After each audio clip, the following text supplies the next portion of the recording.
কেবিনের বাইরে দাঁড়িয়ে অনুভব নির্বাক চোখে দেখছিল রুবায়েতের পাগলামি, অস্থির বেদনা ভেজা সেই আচরণ, যেন ভালোবাসার এক নিঃশব্দ চিৎকার। আয়াত জানালার পাশে দাঁড়িয়ে ছিল, তার চোখে জল চিকচিক করছিল আলোয়। এক মুহূর্ত চুপ থেকে আয়াত ধীরে বলে উঠল, রুবায়েত ভাইয়া সত্যি ঈশাকে অনেক ভালোবাসে। ছেড়ে যাওয়ার যুগে যখন কেউ কারো কারো জন্য এতটা পাগলামো করে, সে ভালোবাসা কখনো মিথ্যে হতে পারে না। আয়াতের কণ্ঠে ছিল এক ধরনের নিশ্চিত বিশ্বাস, আর চোখে মিশেছিল অশ্রু নীরব ভাষা। দিনের আলো ডুবে গিয়েছে, রাতের আধারের মাঝে অনেক আগে, সময় ৮টার কাছাকাছি। অনুভব কিছু কাজে বাইরে গিয়েছিল। যাওয়ার আগে আয়াতকে একটা ফাঁকা কেবিনে রেস্ট নিতে বলেছে। নার্সকে বলে গেছে এই কেবিনে যাতে কেউ না আসে। আয়াত কেবিনের বেডে শুয়ে কখন যে ঘুমিয়ে গিয়েছে টেরও পায়নি সে। অনুভব খাবার নিয়ে এসেছে। যাওয়ার সময় সে দরজার বাইরে থেকে লক করে গিয়েছে। অনুভব দরজা খুলে কেবিনের ভিতরে প্রবেশ করে। সামনে এগিয়ে যেতে অনুভব যেন থমকে যায়। আয়াত এলোমেলো ভাবে শুয়ে আছে। জামা সরে গিয়ে আয়াতের ফর্সা মসৃণ পেট দেখা দিচ্ছে। অনুভব শুকনো ঢোক গিলল, ললাটে দিয়ে নিজের শুষ্ক অথর ছাড়া ভিজিয়ে নিল। তার অবাধ্য চোখ জোড়া আয়াতের মাঝে আবদ্ধ। অবচেতনে কয়েক পা এগিয়ে আসে সে, কিন্তু পর মুহূর্তেই নিজেকে সামলে নেয়। তৎক্ষণাৎ চোখ বন্ধ করে ধীরে ধীরে হাত বাড়িয়ে আয়াতের জামাটা ঠিক করে দেয়। জীবনের বাঁকে কঠিন সময়। মানুষের জীবনে এমন কিছু মুহূর্ত আসে যা একেবারে ভিতরটা ভেঙে চুরমার করে দেয়। সময়ের কঠিন ধাক্কায় আমরা অনেক সময় দিশেহারা হয়ে পড়ি। এইসব সময় থেকে সহজে বেরিয়ে আসা যায় না। সুখের পরেই যেন দুঃখ অনিবার্যভাবে এসে হাজির হয়। হয়তো এটাই উপরওয়ালার লিখে দেওয়া নিয়তি।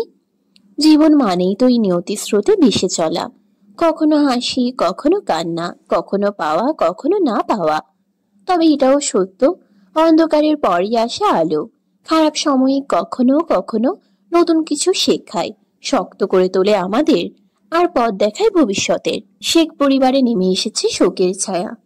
অনুভব ঘুমন্ত আয়াতের দিকে তাকায়। মাথার চুলগুলো এলোমেলো হয়ে গেছে, ঘামে তা যেন মুখের উপরে লেপ্টে রয়েছে। অনুভব আয়াতের মায়াবী মুখটার দিকে তাকায়। তখনকার আয়াতের বলাটা বারবার অনুভবের কানে যেন বাজে। ছেড়ে যাওয়ার যুগে যখন কেউ কারো জন্য এতটা পাগলামো করে, সে ভালোবাসা কখনো মিথ্যে হতে পারে না। এটা দিয়ে আয়াত কি তাকে কিছু বুঝালো নাকি? অনুভবের তা বোধগম্য হলো না যেন। অনুভব সেসব বাদ দিয়ে আয়াতকে ডাক দিল। দুপুরে তাদের খাওয়া হয়নি। আয়াত যেন গভীর ঘুমে আচ্ছন্ন। অনুভবের ডাক আয়াতের কান অবধি পৌঁছালো না যেন। অনুভব কি মনে করে আয়াতের মুখের উপরে থাকা চুলগুলো হাত দিয়ে সরিয়ে কানে গুঁজে দেয়। হঠাৎ মুখে কারো স্পর্শ পেয়ে ঘুম ভেঙে যায় আয়াতের। ভয় পেয়ে চমকে উঠে বসে। মনে হয় যেন দুঃস্বপ্নের ঘোর কাটেনি এখনো। চোখ খুলতেই সামনেই অনুভবকে দেখে যেন এক মুহূর্তে সাহস খুঁজে পায় সে। কিছু না ভেবেই ঝাঁপিয়ে পড়ে অনুভবের বুকে, দু হাতে শক্ত করে জড়িয়ে ধরে। বুকে মুখ লুকিয়ে নিয়ে গভীরভাবে নিঃশ্বাস নিতে থাকে, একটা আশ্রয়ের মতো। আয়াতের এই আচমকা ব্যবহারে অনুভব থতমত খেয়ে যায় প্রথমে। এমনটা একেবারেই আশা করেনি সে, কিন্তু পরক্ষণেই সবটা বুঝে নেয়। ভয় পেয়েছে আয়াত, নিশ্চয়ই কোনো দুঃস্বপ্নে। আয়াতের তীব্র ও অস্থির শ্বাস প্রশ্বাস তার বুকের উপরে স্পষ্টভাবে পড়ছে। অনুভব ধীরে ধীরে এক হাত বাড়িয়ে আয়াতের মাথায় হাত রাখে। নরম ভাবে মাথায় সহানুভূতির ছোঁয়ায় চুলে বিলি কেটে দিতে দিতে বলে, আয়াত, রিল্যাক্স, আমি আছি। ভয় পেয়েছিস? আয়াতের শরীর যেন ক্ষণে ক্ষণে কেঁপে উঠছে। অনুভব বেশি কিছু না ভেবে আয়াতকে নিজের সাথে মিশিয়ে নেয়। বেশ কিছুক্ষণ পরে আয়াত যেন নিজের মাঝে ফিরে আসে, কিন্তু নিজেকে কারো বাহু ধরে দেখে আয়াত মুখ তুলে তাকায়। অনুভব তার দিকে ব্রুকুচকে তাকিয়ে আছে। আয়াতের হুঁশ আসতেই দ্রুত অনুভবের দিকে সরে যায়, লজ্জায় মাথা নত করে ফেলে। তা দেখে অনুভব বলল, যখন নিজের মাঝে থাকিস না তখন এই অনুভবের বুকটা প্রয়োজন পড়ে, আর এখন আমার থেকেই দূরে যাচ্ছিস। আমি একবার নিজের কাছে আনলে আর কিন্তু ছাড়া পাবি না, মনে রাখিস। আয়াত তখনও মাথা নিচু করে রয়েছে। ইস, এই লোকটা ইদানিং কি সব বলে। আয়াত যেন নিজেই ঘোরের মাঝে যায়। অনুভব আয়াতকে দেখে বলল, হয়েছে, লজ্জা পেতে হবে না, আপাতত খাবার খেয়ে নে।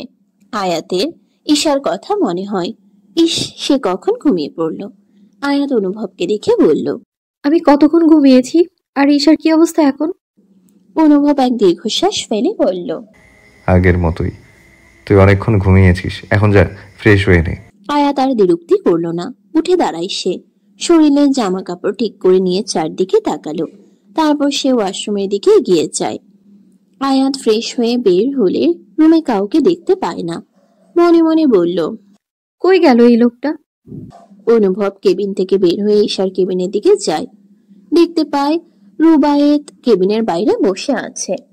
অনুভব এগিয়ে এসে তাকে ডাক দিল। রুবায়েত ডাক শুনে অনুভবের দিকে তাকায়। তার চোখ কেমন ফ্যাকাশে হয়ে গেছে, মুখটা কেমন নির্জীব হয়ে গেছে। অনুভবের ভেতরটা ধক করে উঠে যেন। অনুভব নিজেই একটু অন্তর্মুখী চরিত্রের। সে সহজে নিজের অনুভূতি প্রকাশ করতে পারে না, অন্যদের মতো হাসতে পারে না, কিন্তু তার বন্ধুরা তার বিপরীতমুখী। আর রুবায়েত একটু বেশি হাস্যোজ্জ্বল ছিল। তাই রুবায়েতকে এমন বিমর্ষ ভগ্ন চেহারায় দেখে অনুভবের ভিতরটা জ্বলে উঠে যেন। অনুভব রুবায়েতের কাঁধে হাত দিয়ে বলল, এভাবে ভেঙে পড়লে চলবে বল? সব ঠিক হবে। চল কিছু খাবি, এভাবে না খেয়ে থাকলে অসুস্থ হয়ে পড়বি। ডক্টর বললো তোর শরীর অনেক দুর্বল। রুবায়েত চুপচাপ বসে আছে। অনুভব রুবায়েতকে টেনে বাইরে নিয়ে যায়। ফোন বের করে আয়াতকে একটা ছোট মেসেজ দেয়। চারপাশে তখন ঘন কালো অন্ধকার, তবুও শহরের আকাশে যেন এক ঝলমলে আলোয় ভেসে যাচ্ছে সবকিছু। দিনের চেয়ে যেন রাতই এখানে বেশি মোহময়। নিশুতি রাতেও ব্যস্ত শহর তার ছন্দ হারায় না। আলোকিত বাতি আর নানান রঙের ঝলকে শহরের আকাশে রাত্রি হয়ে ওঠে আরো সৌন্দর্য মণ্ডিত। অলি গলিতে মানুষের আনাগোনা থামে না কখনো। ঘুমহীন এই শহর যেন এক অবিরাম স্পন্দনের নাম। অনুভব রুবায়েতকে নিয়ে বাহিরে এসেছে। অনুভবের মাথা ধরেছে খুব। হসপিটালে রুবায়েত যেন কেমন প্রাণহীন হয়ে পড়েছে। তারা একটি চায়ের দোকানে পাতানো বেঞ্চে বসে পড়ে। রুবায়েত আকাশের দিকে তাকিয়ে আছে। রাতের আকাশে তারারা মিটিমিটি হাসছে যেন। রুবায়েতকে কিছু খেতে বললে সে খাবে না জানায়। সন্ধ্যার দিকে একটু খাইয়েছিল ধরে বেঁধে। অনুভব রুবায়েতের দিকে তাকায়। কেন যেন আজ অনুভবের মনটাও শীতল হয়ে গেছে আয়াতের কথা শুনে। ভালোবাসা বড়ই অদ্ভুত। এই ছেলেটা তার বোনকে এত পাগলের মতো ভালোবাসে কখনো স্বপ্নেও ভাবেনি, কখনো সেরকম কিছু চোখেও পড়েনি। লুকায়িত ভালোবাসাগুলো হয়তো এই রকম, কোনো চাওয়া পাওয়া থাকে না, মনের গভীর থেকে অনুভব করে। আচ্ছা, আমিও কি গভীর থেকে এত অনুভব করি কাউকে? না করলে কেন আমার মনের ভেতর এতটা জায়গা দখল করে আছে সে? অনুভব ছাউনির ভিতর গিয়ে 2 কাপ চা হাতে নিয়ে একটা কাপ রুবায়েতের হাতে দেয়। রুবায়েত কাপটা হাতে নেয় নিঃশব্দে। অনুভব বেঞ্চে বসে চায়ের কাপে চুমুক দেয়, তারপর বলে, ঈশার এই অবস্থা, ওইদিকে তিথি। কি ভাববো আমি? ফুপি তোর বিয়ে ঠিক করেছে। যাকে আমি এতদিন ভালোবাসলাম সে চোখে রাখলাম, কখনো অপর মানুষের সৌজন্য আসতে দেই নেই সেই ভালোবাসাকে। নিশ্চয় আমি কবর দিব না। যদি কবর দিতে হয় আমাদের দুজনকে দিয়ে দিস।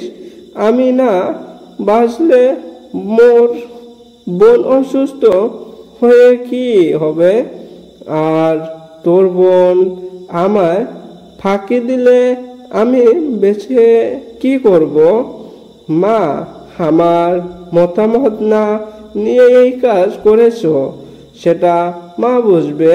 2 দিনের সিদ্ধান্তর জন্য আমি আমার এত বছরের আগলে রাখা ভালোবাসা বিসর্জন দিতে পারি না। রুবায়েত একটু থেমে আবার বলল, তুই এই তো আয়াতকে অনেক ভালোবাসিস। আয়াতের সকল বিপদ আপদে ছায়ার মতো পাশে ছিলিস। দূরে গিয়েও তুই আয়াতকে নিজের মতো করে পরিচালিত করেছিস। এমনকি আয়াতের উপর কোনো পরপুরুষের ছায়া মারতে দিসনি। তুই মুখে না বললেও আমি অন্তত সব জানি। তুই দূরে গিয়ে আয়াতের উপর তোর নজর ছিলি প্রখর।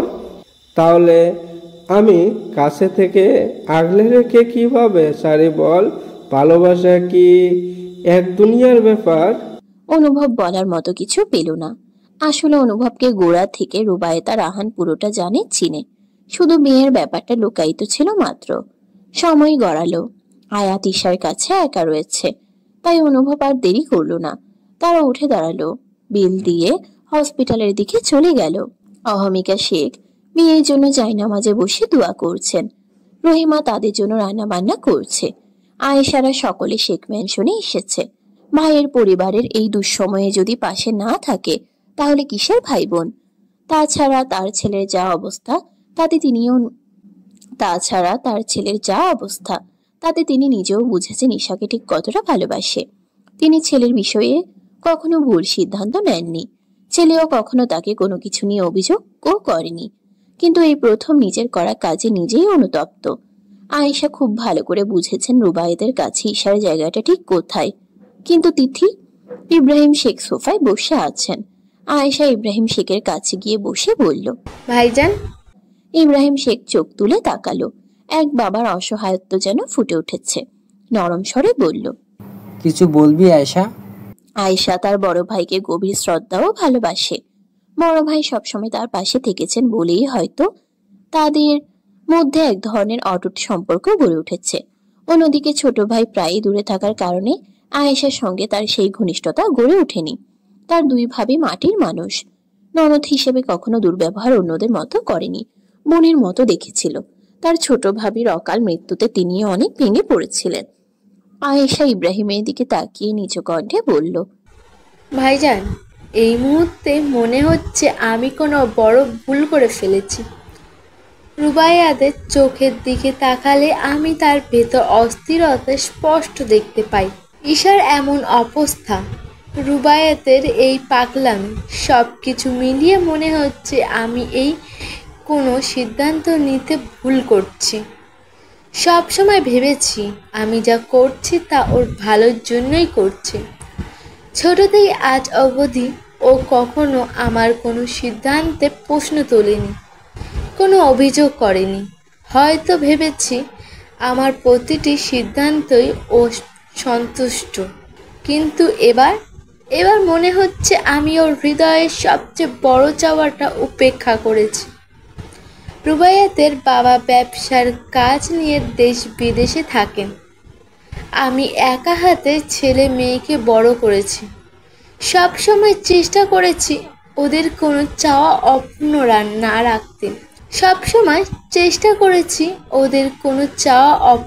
না রাখতে। তাই ভেবেছিলাম ওর বিয়েটা আমি নিজেই গুছিয়ে দেব, ওকে জানিয়ে দেব যেন একটা চমক হয়। কিন্তু এখন বুঝছি এই সিদ্ধান্তটা নেওয়ার আগে ওর মনের কথা জানা দরকার ছিল।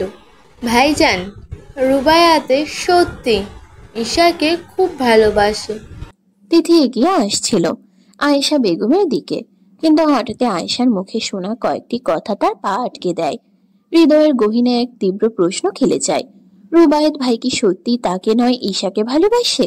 চোখ দুটো ঝাপসা হয়ে আসে, জল চিকচিক করে ওঠে চোখের কোণে। বুকের ভেতরটা যেন কেমন করে ওঠে, যন্ত্রণায় ভারী হয়ে যায় নিঃশ্বাস। ভালোবাসা আসলেই এমন, কাউকে হাসায়, কাউকে কাঁদায়, আবার কোনো কোনো ভালোবাসা শুধু পোড়াতে জানে।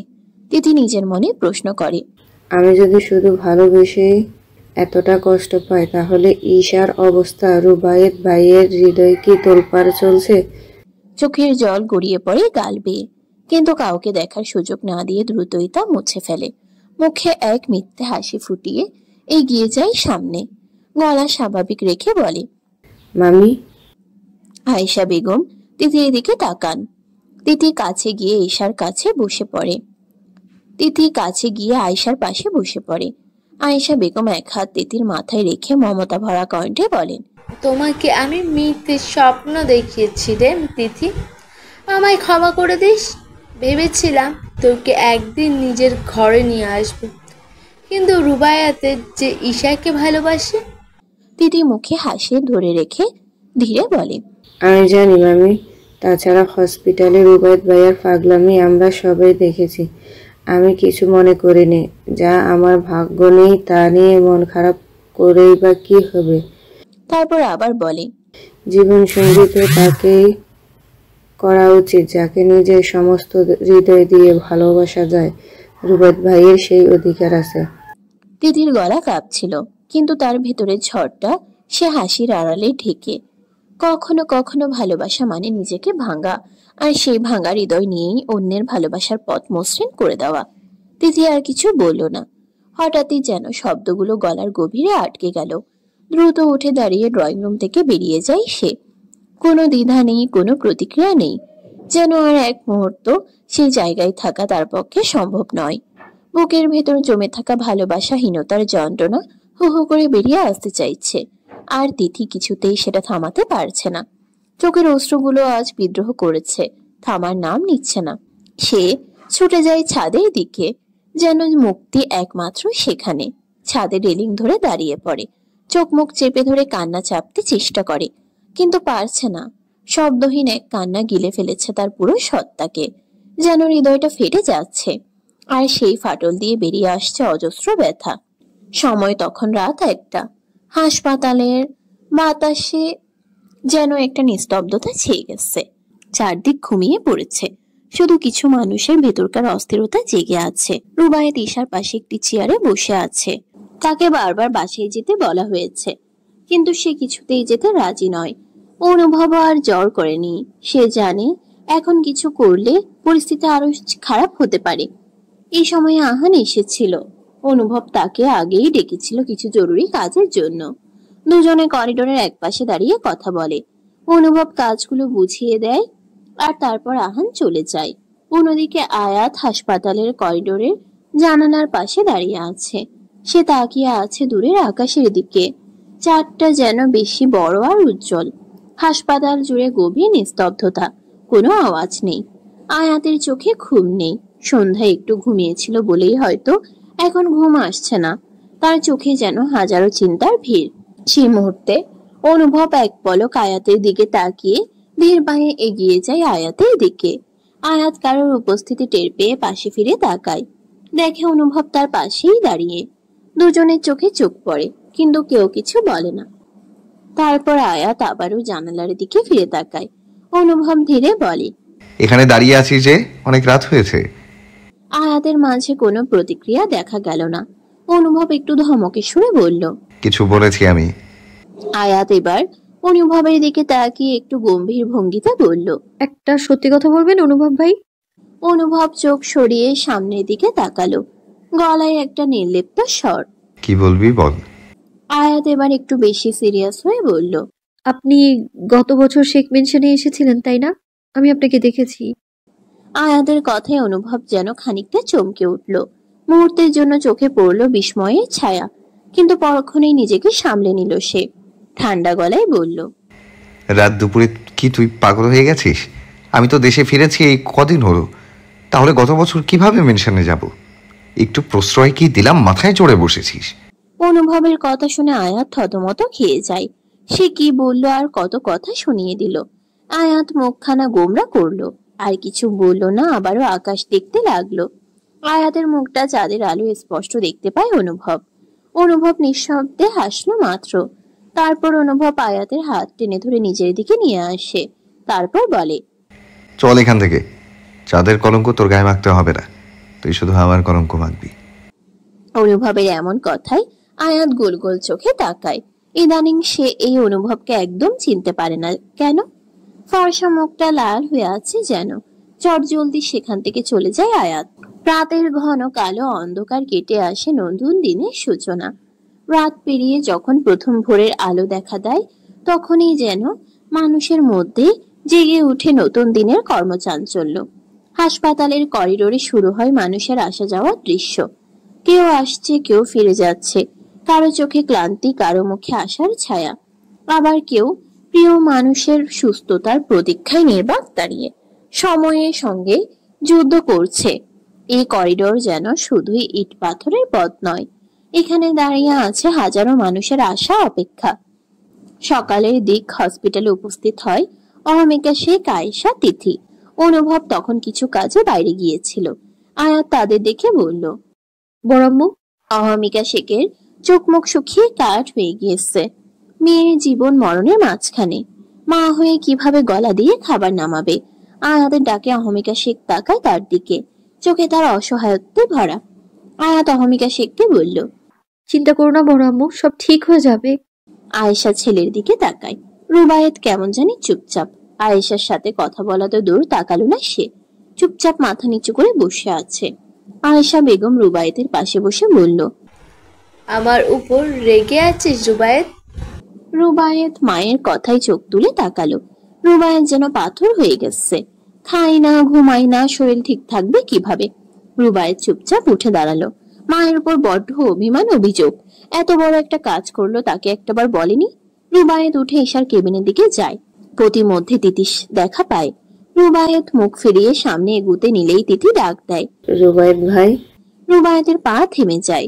তিথি এগিয়ে এসে বলে, তোমার সাথে আমার কিছু কথা ছিল। রুবায়েত কঠিন স্বরে বলল, কি বলবি? আমি জানি সেটা। মা আমার মতামত না নিয়ে সিদ্ধান্ত নিয়েছে। আমার এত কিছু করার নাই। আর না তোকে আমি ভালোবাসি। তুই শুধুমাত্র বোনের নজরে দেখেছি তোকে। Notting else. রুবায়েতের কথা শুনে তিথির ভিতরটা ধক করে ওঠে। রুবায়েত তাকে ভালো না বাসলেও সে তো বাসে। ভালোবাসার মানুষের কাছ থেকে এমন কথা শুনে তিথির মনের ভিতরটা যেন হাহাকার করে। ভালোবাসা এত কষ্ট দেয় কেন? ভালোবাসা এত পোড়ায় কেন? কাউকে ভালোবাসা তো দোষের কিছু না, তাহলে আমি কেন ভালোবেসে এত যন্ত্রণা পাচ্ছি? তিথির গলায় যেন কথাগুলো আটকে যায়। গলা পাকিয়ে কান্নারা বেরিয়ে আসতে চায়, তবুও নিজেকে স্বাভাবিক রেখে বলল, তুমি যা ভাবছো সেই রকম কিছু নয়। আমি জানি তুমি আমায় পছন্দ করো না, তুমি ঈশাকে ভালোবাসো। তোমার কাছে ঈশার জায়গা ঠিক কোথায় তা আমরা সকলে দেখেছি। তুমি প্লিজ মামির উপর রাগ করো না। রুবায়েত কিছু না বলে তিতিকে পাশ কাটিয়ে চলে যায়। অনুভব 11টার দিকে কাজ সেরে হসপিটালে আসে। এসেই মা ও ফুপিকে দেখতে পায়। আয়াতের বিষণ্ণ মুখটা অনুভবের চোখে এড়ালো না। অহমিকা শেখের কাঁধে আয়াত মাথা দিয়ে আছে ক্লান্ত ভঙ্গিতে। মেয়েটা তার মামা ভাষা থেকে সোজা এখানে এসেছিল, এখনো সেই পোশাকে রয়েছে। চোখ মুখ কেমন ফ্যাকাশে লাগছে, ঠোঁটগুলো শুকনো রংহীন, মাথার লম্বা চুলগুলো এলোমেলো। অনুভব আয়াতের দিকে তাকিয়ে ভাবলো আয়াতকে বাসায় নিয়ে যাবে। অনুভবের চোখে কিছু একটা পড়তেই অনুভব বিড়বিড় করে বলে, কেয়ারলেস। তাছাড়া হসপিটালের ফিনাইলের গন্ধ যেন জামা কাপড়ে লেগে আছে। আয়াত এসব গন্ধ সহ্য করতে পারে না, কিন্তু পরিবারের এমন দুঃসময়ে দূরে থাকে কি করে? তাই তো সবকিছুর পরেও এখানে আছে। রাতে অনুভব দেখেছিল আয়াত খাবারও খেতে পারেনি তেমন, তাই ভাবলো আয়াতকে নিয়ে সে এখন বের হবে। অহমিকা শেখের কাছে গিয়ে বলল, মা। অহমিকা শেখ অনুভবের দিকে তাকায়। অনুভব আবারও বলল, তোমরা এসেছো? তাহলে আমি আয়াতকে নিয়ে বাসায় যাই, ওর ফ্রেশ হওয়া দরকার। এখানে খাবার আছে, তোমরা খেয়ে নিও। অহমিকা শেখ ভাবলেন আসলেই মেয়েটা তার মামা বাড়ি থেকে সোজা হসপিটালে এসেছে, এখনো আগের পোশাকে। চোখ মুখ কেমন জানি লাগছে। আসলে আয়াতেরও খারাপ লাগছে, গা গলিয়ে পড়ছে যেন। তাই অহমিকা আয়াতকে ডাক দিলেন। আয়াত ক্লান্ত চোখে তাকায়। অহমিকা বললেন, খারাপ লাগছে আয়াত? আয়াত পিট পিট করে তাকায়, তারপর মুখ ফুটিয়ে বলে, জি বড় আম্মু। অহমিকা বুঝলেন আয়াতের শরীর খারাপ লাগছে, তাই আয়াতকে বললেন, তুই বরং বাসায় যা, কেমন? আমরা এখানে আছি। আয়াত তা শুনে বলল, সমস্যা নেই বড় আম্মু। কোনো কথা নয়, তুই বরং গিয়ে রেস্ট কর, পরে আবার আসিস। আয়াত কিছু বলবে তার আগে অনুভবের রাশভারী কণ্ঠ ভেসে আসে, এত কথা বলছিস কেন? এখানে মা আছে, ফুপি আছে। অনুভব উঠে আয়াতের হাত ধরে টেনে ধরে। আয়াতের পিছন থেকে নিজের সামনে দাঁড় করায়। অহমিকা শেখকে আসি বলে আয়াতকে টেনে বাইরে নিয়ে আসতে ধরে। আয়াত তা দেখে হতভম্ব হয়ে যায়, তাই খিটখিটে মেজাজে বলল, ছাড়ুন, এভাবে কেউ টানে? বড় আম্মু, কেউ কিছু বলতে দিলেন না আপনি, সবার সামনে টানছেন কেন? তারপর পেটে হাত দিয়ে বলে, পেটে ব্যথা করছে। অনুভব দাঁড়িয়ে যায়, চারদিকে তাকিয়ে গায়ের কোটটা খুলে আয়াতের কোমরে বেঁধে দিয়ে বলে, স্টুপিড, এত কেয়ারলেস কেন তুই? আয়াত চোখ মুখ খিচে ফেলে, কোমর যেন টেনে ধরেছে, দু হাতে পেট চেপে ধরে সে। অনুভব আয়াতের অবস্থা বুঝলো। মাসের এই সময়টা প্রত্যেক মেয়ের কষ্টদায়ক হয়ে ওঠে। অনুভব আয়াতকে 5 কোলে তুলে নিয়ে গাড়িতে বসায়। আয়াতকে নিজের দিকে টেনে একসাথে জড়িয়ে নিয়ে ড্রাইভ করে। মার্কেটের কাছে এসে আয়াতকে রেখে সে একটা ফার্মেসির দোকানে যায়। প্রয়োজনীয় জিনিস আর মেডিসিন নিয়ে আবার দ্রুত পায়ে ফিরে আসে। আয়াত পেটের ব্যথায় কাতরাচ্ছে যেন। প্রতিবারেই তার এরকম অসহ্যহীন যন্ত্রণা হয়। আয়াত যেন ফুপিয়ে কেঁদে ওঠে। অনুভব তা দেখে গাড়িতে বসে আয়াতকে আগলে নেয়। তোর এই যন্ত্রণার ভাগ নিতে পারলে সমস্ত ব্যথা আমি নিতাম। প্রকৃতির নিয়ম যে ভিন্ন, আমি সব পারলেও তোর কষ্টের ভাগ নিতে পারবো না, সেই সামর্থ্য আমার যে নেই। আয়াতের গালে হাত দিয়ে বলে। তারপর অনুভব আয়াতকে নিয়ে ম্যানশনে ফিরে আসে। আয়াতকে কোলে নিয়ে আয়াতের রুমে নিয়ে যায়। ততক্ষণে আয়াতের জামা ভিজে একাকার হয়ে গেছে। আয়াতকে কোলে নেওয়াতে অনুভবের শার্টের হাতার কাছেও লেগে যায়। সেদিকে খেয়াল নেই তার। আয়াতকে বিছানায় শুয়ে দিয়ে প্রয়োজনীয় জিনিসগুলো বিছানায় রেখে দেয়। তারপর রহিমা খালাকে ডেকে নেয়। অনুভব নিজের ঘরে গিয়ে গায়ের শার্টটা খুলে ফেলে। তাকিয়ে দেখে লাল তরল পদার্থ। অনুভবের কেন জানি ঘৃণা লাগলো না, বরং আয়াতের ব্যথাতুর মুখটা ভেসে উঠল। অনুভব দীর্ঘশ্বাস নিয়ে ওয়াশরুমে যায়। রহিমা এসে আয়াতকে সাহায্য করে। রহিমাও জানে আয়াতের এই সময়ে প্রচুর পেট ব্যথা হয়। আয়াত একেবারে গোসল করে নেয়। হসপিটাল থেকে যেন তার গা গুলিয়ে আসে, তার উপর অতিরিক্ত গরম। আয়াত ওয়াশরুম থেকে বের হতেই রহিমা আয়াতকে ধরে বিছানায় বসায়। অনুভব নিজের হাতে আয়াতের জন্য নুডলস রান্না করে। আয়াতের রুমের দরজার কাছে আসতেই রহিমা বাইরে চলে যায়। অনুভব খাবার নিয়ে আয়াতের কাছে যায়। আয়াত আতশোয়া হয়ে আছে। অনুভব খাবার আয়াতের কাছে দিলেই আয়াত নাক মুখ কুচকে ফেলে বলে, এখন খেতে ইচ্ছে করছে না। আয়াতের কথা শুনেই অনুভব ধমক দিয়ে উঠে। নুডলসের বাটিটা সামনে ধরে বলে, ওষুধ খেতে হবে, 5 মিনিটের ভেতর খেয়ে নে, আমায় রাগাস না এই মুহূর্তে। আয়াত মুখটা ভার করে নুডলসের বাটিটা নেয়। অনুভব উঠে আবার বাইরে যায়। বেশ কিছুক্ষণ পর ফিরেও আসে। হাতে রয়েছে হট ব্যাগ। আয়াতের খাওয়া হয়ে গেলে অনুভব একটা ব্যথানাশক ওষুধ খাইয়ে দেয়। তারপর হট ব্যাগটা হাতে নিয়ে বলে পেটে রাখতে, এতে আরাম লাগবে। আয়াতকে শুয়ে দেয়। তার জরুরি ফোন আসে, সে দ্রুত চলে বাইরে যায়। ঈশার জ্ঞান ফিরেছে কথাটা শুনেই অহমিকা শেখ দৌড়ে মেয়ের কাছে যায়। ঈশার মুখে অক্সিজেন মাস্ক দেওয়া। চোখ দুটো আস্তে আস্তে খুলতে চেষ্টা করে, কিন্তু লাইটের আলোর ঝলকে তার চোখে লাগে। ঈশার চোখের পাপড়িগুলো নড়ে চড়ে। অহমিকা কান্নারত ভাবে বলে, ঈশা মা, আমার শুনতে পাচ্ছিস? তাকা আমার দিকে। ঈশা শুনতে পায় মায়ের কথা, কিন্তু তার পুরো শরীর যেন অবশ হয়ে আছে। সে আস্তে আস্তে চোখ খোলার চেষ্টা করে, তবে সে কই আছে সেটা তার মাথায় বোধগম্য হচ্ছে না। সে শুধু পেট চোখে তাকায়।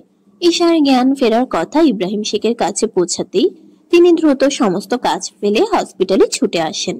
অনুভবের কাছেও এই খবর যায়। অনুভব চলে আসে হসপিটালে। ইব্রাহিম শেখ মেয়ের কেবিনে গিয়ে মেয়ের পাশে গিয়ে বসে।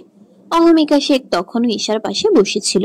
ইব্রাহিম শেখ বলল, আমাদের মেয়ের জ্ঞান ফিরেছে, আজ তার ও চোখের জল পানি দেখা দেয়।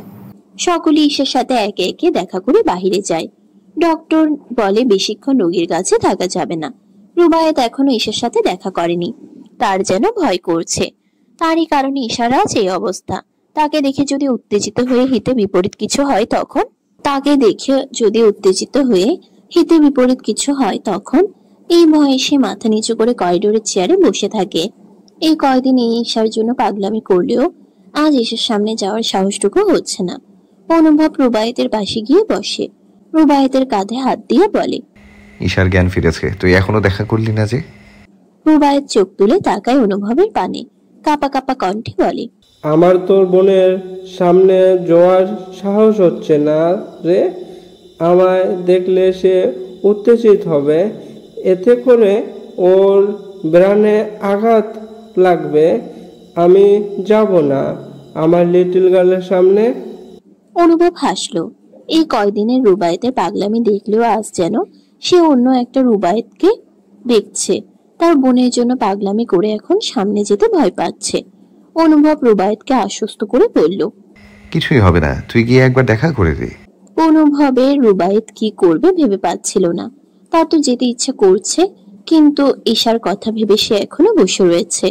রুবায়েত এখনো বসে আছে দেখে অনুভব বলল, এখনো বসে আছিস যে? রুবায়েত আনমনে হ্যাঁ সূচক মাথা নেড়ে বলল, যাচ্ছি। এই বলে সে চেয়ার ছেড়ে উঠে দাঁড়ালো। ধীর পায়ে কেবিনের দরজার সামনে গিয়ে থেমে দাঁড়ালো। মনে মনে আল্লাহকে ডেকে নিল একবার নীরব প্রার্থনা, যেন ঈশার পাশে থাকার শক্তিটুকু পায়। তারপর ধীরে ধীরে দরজা খুলে ভিতরে প্রবেশ করলো। ভিতরে ঢুকতেই দেখতে পেল ঈশা চোখ বন্ধ করে শুয়ে আছে, নিস্তেজ দেহ। রুবায়েত আস্তে করে এগিয়ে গিয়ে চুপচাপ ঈশার হাতটা ধরে বসলো। হাতের মৃদু স্পর্শে ঈশা ধীরে চোখ খুলল। ঝাপসা দৃষ্টিতে তাকিয়ে দেখে রুবায়েত তার সামনে বসে আছে।